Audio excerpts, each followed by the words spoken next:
Hi, I'm Nayana Mawilmada. I'm the Director General of the Urban Development Authority in Sri Lanka. The Urban Development Authority is the apex urban planning and development agency in the country.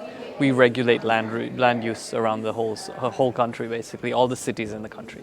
Control sprawl and make transitions to mass transit really happen. That's what I would do for Sri Lanka, at least.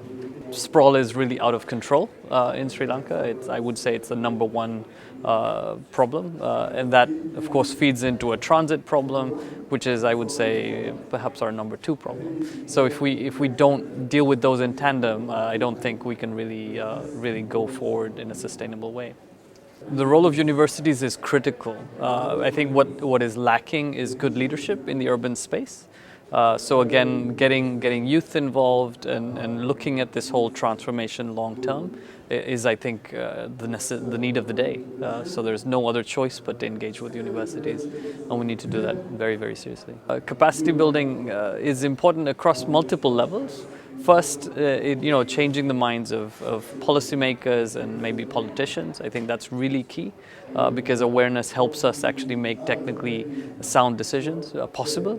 The second is just at an operational level, getting people aware of the key issues, opening their eyes to the ways different countries have solved the same problems. I think that always helps. And third, I think these capacity building programs give you inspiration that you're stuck in the day-to-day, in the trenches every day.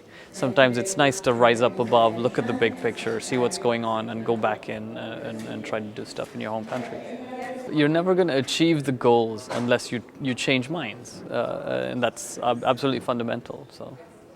The thing is this, I think you constantly have a refreshing of people in positions of power, in positions of authority. So I think some continued engagement absolutely is required. And I think the urban agenda is dynamic, right? It will keep changing. I think in the next 10 years, you're going to see a completely different set of requirements emerge. So I think continuing research and continuing advocacy is absolutely critical. So.